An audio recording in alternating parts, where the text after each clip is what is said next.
نحمده ونصلي على رسوله الكريم أما بعد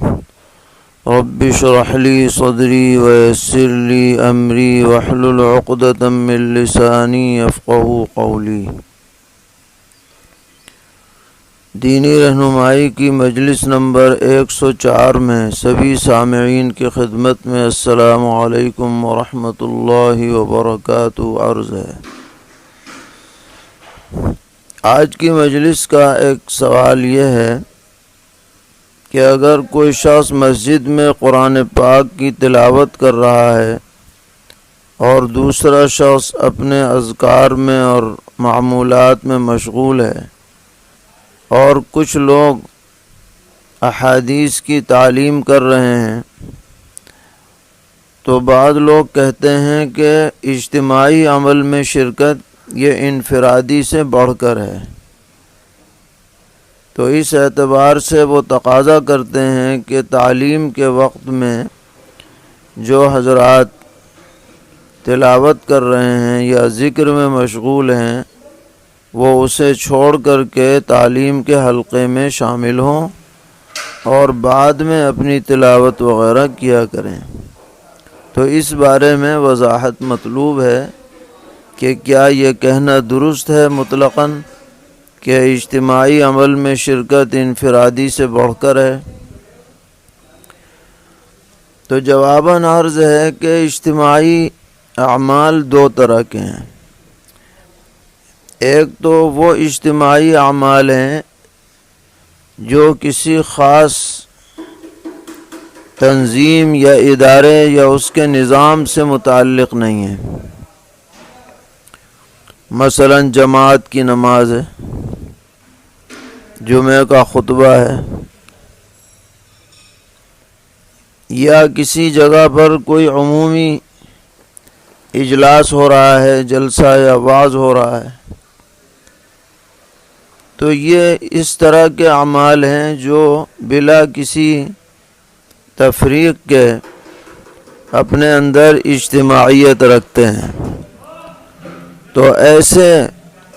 اجتماعی معاملات میں شرکت کرنے کی ترغیب دی جائے گی، اور بعض مواقع پر تو ضروری قرار دیا جائے گا، اور ان اعمال کے جاری رہتے ہوئے اسی مقام پر انفرادی عمل کرنے کی اجازت نہ ہوگی۔ مثلا جماعت کھڑی ہو چکی اور کوئی آدمی وہیں پر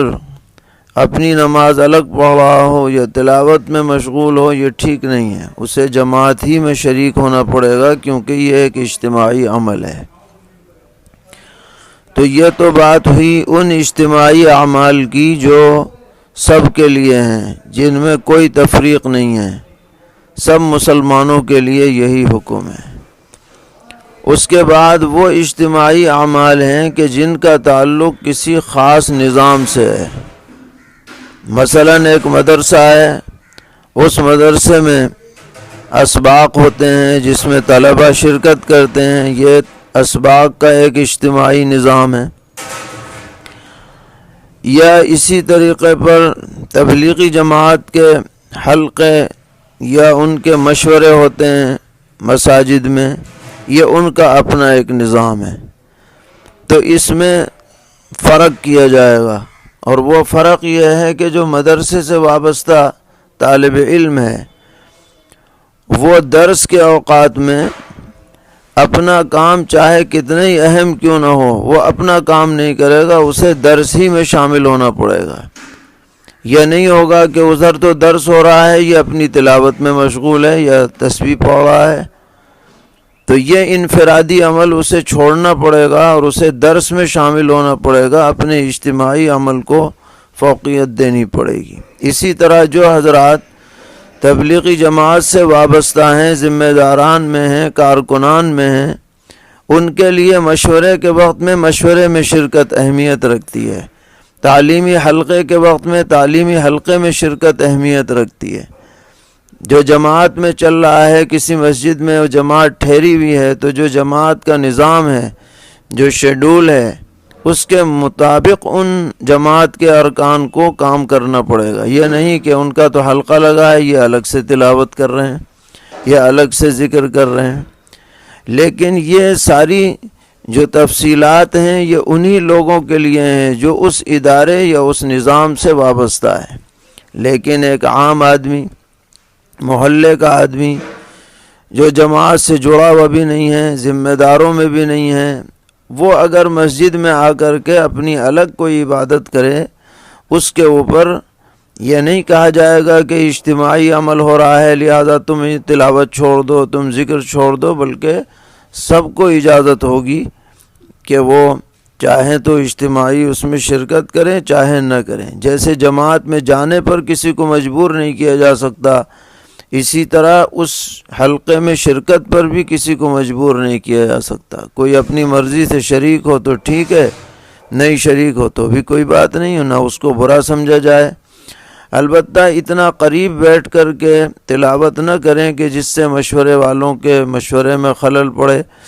یا کوئی اور کسی کو ناگواری ہو، کسی الگ جگہ بیٹھ کر کے تلاوت کر لیں۔ الغرض وسعت قلبی کے ساتھ، حکمت عملی کے ساتھ اور تدبیر کے ساتھ کام کرنا چاہیے۔ کسی بات میں بھی حد سے آگے بڑھنا یا غلو کرنا یا اپنے ہی کام کو اصل سمجھنا اور دوسرے کے کام کو ہلکا سمجھنا یہ دین نہیں ہے۔ اس کے اندر پھر نفسانیت آ جاتی ہے، چاہے وہ ذاتی اعتبار سے ہو، چاہے وہ کسی تنظیم یا جماعت کے اعتبار سے ہو، شریعت اس کی ہرگز تائید نہیں کر سکتی ہے۔ ایک صاحب سوال کر رہے ہیں کہ جادو کے اثرات سے بچنے کے لیے کوئی عمل بتلایا جائے، تو جواباً عرض ہے کہ نبی اکرم علیہ السلام نے فرمایا ہے کہ جس گھر کے اندر سورہ بقرہ پڑھی جاتی ہے وہاں جادو اور شیاطین کا اثر نہیں ہوتا، تو سورہ بقرہ پڑھنے کا اہتمام کیا جائے۔ جو جادو سے متاثر ہے اس پر پڑھ کر کے دم کیا جائے یا وہ خود پڑھے۔ اسی طرح حضرت شیخ رحمۃ اللہ علیہ نے منزل کے نام سے ایک رسالہ شائع فرمایا تھا جو بہت مقبول ہوا، جس میں وہ سب آیات جمع کر دی گئی ہیں جو شرور سے حفاظت کے لیے ہیں۔ اگر صبح شام اس کا پڑھنے کا اہتمام ہو تو انشاءاللہ اللہ نے چاہا تو اس مصیبت سے آدمی کو نجات مل جائے گی۔ پوچھتے ہیں کہ نظر بد سے بچنے کے لیے کوئی عمل بتلائیں جبکہ یہ پتہ نہ ہو کہ کس کی نظر لگی ہے۔ تو اس سلسلے میں ہمارے حضرت شیخ الاسلام مولانا سید حسین احمد مدنی نور اللہ مرقدہ کا عمل یہ تھا کہ جو لال مرچ ہوتی ہیں ڈنٹھل والی پوری، وہ 11 عدد لی جائیں اور ہر مرچ پر ایک مرتبہ سورہ فاتحہ پڑھ کر جس پر نظر لگنے کا شبہ ہو سر سے لے کے پیر تک اسے اتار دیا جائے۔ 11 مرتبہ 11 مرچوں پر یہی عمل کیا جائے اور پھر ان مرچوں کو جلا دیا جائے۔ تو تجربے سے یہ بہت مؤثر ثابت ہوا ہے۔ شفا دینے والی ذات تو اللہ تعالیٰ کی ہے، یہ ایک تدبیر ہے، اگر کوئی چاہے تو اس کو اختیار کر سکتا ہے۔ پوچھتے ہیں کہ اگر گھر میں نماز پڑھتے ہوئے مردوں کی صف کے بعد فوراً عورتوں کی صف لگائی جائے اور بچوں کی صف نہ ہو، چونکہ گھر میں بچے ہیں ہی نہیں، تو یہ ترتیب صفوں کی درست ہوگی یا نہیں؟ جی ہاں، یہ ترتیب بھی درست ہے۔ اگر آپ اس طریقے پر سب بنا کر نماز پڑھیں تو اس میں بھی شرعاً کوئی حرج نہیں ہے۔ پوچھتے ہیں کہ موجودہ حالات میں مسجد میں الگ الگ جگہوں پر یعنی مصلی سے ہٹ کر جماعتیں کرنا کئی مرتبہ کیسا ہے؟ جواباً عرض ہے کہ یہ مسئلے کا حل نہیں ہے، اس لیے کہ کتنی مرتبہ اور کتنی جماعتیں کی جائیں گی اور کتنے اماموں کا الگ انتظام کیا جائے گا اور کس کس کو روکا جائے گا اور کس کو آنے دیا جائے گا، یہ بڑا مشکل معاملہ ہے، اس لیے بہتر یہ ہے کہ مسجد میں جماعتوں کے تکرار کے بجائے مسجد کے علاوہ ایسے مقامات پر کہ جہاں لوگ آسانی سے جمع ہو سکیں بلا روک ٹوک، کسی کو روکا نہ جائے، وہاں پر جماعتیں الگ الگ کر لی جائیں تو اس کی گنجائش ہے، اس میں شرعاً کوئی اشکال بھی نہیں ہوگا۔ پوچھ رہے ہیں کہ اگر قنوت نازلہ پڑھتے وقت کسی شخص نے ہاتھ اٹھا کر آہستہ آہستہ آمین کہا تو اس کی نماز درست رہے گی یا فاسد ہو جائے گی؟ جواباً عرض ہے کہ فاسد تو نہیں ہوگی، اسے عمل کثیر قرار نہیں دیا جا سکتا، لیکن یہ طریقہ مناسب نہیں ہے، بہتر ہے کہ ہاتھ چھوڑے رکھے جائیں۔ پوچھتے ہیں کہ ایک حافظ صاحب کا طریقہ یہ ہے کہ وہ شروع کی 10 رکعتوں میں تراویح میں پارہ پڑھتے ہیں، مثلاً 20واں پارہ، 21واں پارہ، اور آخر کی 10 رکعتوں میں جلدی جلدی الم تری کیف سے پڑھا دیتے ہیں، تو ان کا یہ طریقہ صحیح ہے یا نہیں؟ بہتر تو یہی ہے کہ پورا پارہ 20 رکعتوں میں پڑھیں بیلنس کے ساتھ، لیکن اگر وہ الم تری سے بھی پڑھا رہے ہیں تو نماز تو ادا ہو ہی جاتی ہے، اس میں شرعاً کوئی خرابی نہیں ہے، لیکن بہتر افضل یہی ہے کہ پورا پارہ پڑھیں۔ پوچھتے ہیں کہ ہماری مسجد میں قرآن پورا ہو چکا ہے، اب امام صاحب والضحیٰ سے پڑھا رہے ہیں نماز تراویح کی، اب کچھ لوگ اعتراض کرتے ہیں، کہتے ہیں الم تری کیف سے پڑھاؤ۔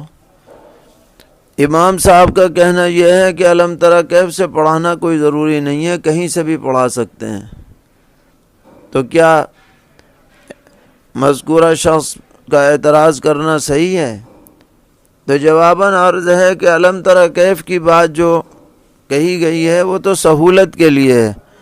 کہ اکثر لوگوں کو یہ صورتیں یاد رہتی ہیں، اس لیے کہہ دیا گیا کہ الم تری کیف سے پڑھ لیا کرو، لیکن اس کا مطلب یہ نہیں ہے کہ الم تری کیف کے علاوہ سے نہیں پڑھ سکتے، والضحیٰ سے بھی پڑھ سکتے ہیں، اور دیگر صورتیں یاد ہوں ان سے بھی پڑھ سکتے ہیں، ایسی کوئی پابندی نہیں ہے کہ الم تری کیف ہی سے پڑھا جائے۔ پوچھتے ہیں کہ ختم سحری اور اذان کے درمیان میں نوافل پڑھنا کیسا ہے؟ تقریباً 6 منٹ کا وقت ہمارے ہاں رہتا ہے۔ جواباً عرض ہے کہ جائز تو ہے لیکن بہتر نہیں ہے، کیونکہ یہ 6 منٹ احتیاطی ہیں، اس میں اس کا بہت امکان ہے کہ فجر کا وقت شروع ہو جائے جس میں نفل پڑھنے کی اجازت نہیں ہوتی، اس لیے احتیاط اسی میں ہے کہ اس وقت نفل نہ پڑھی جائے۔ پوچھ رہے ہیں کہ ایک شخص شوگر کا مریض ہے اور اسے دقت پیش آتی ہے روزہ رکھتے ہوئے، تو وہ روزہ رکھے یا فدیہ دے؟ جواباً عرض ہے کہ شوگر کے مریضوں کی کیفیات الگ الگ ہوتی ہیں، بعض ہلکے درجے کے مریض ہوتے ہیں جن کے لیے روزہ رکھنے میں زیادہ مشقت نہیں ہوتی، بعض ایسے ہوتے ہیں جو گرمی میں تو نہیں رکھ سکتے لیکن سردی میں رکھ سکتے ہیں، اور بعض ایسے ہوتے ہیں جن کے لیے کسی بھی زمانے میں روزہ رکھنا مشکل ہوتا ہے، تو جو رکھ سکتا ہے اس کے لیے تو رکھنا ہی ضروری ہے، محض اس وجہ سے کہ میری شوگر بڑھ گئی ہے یا میں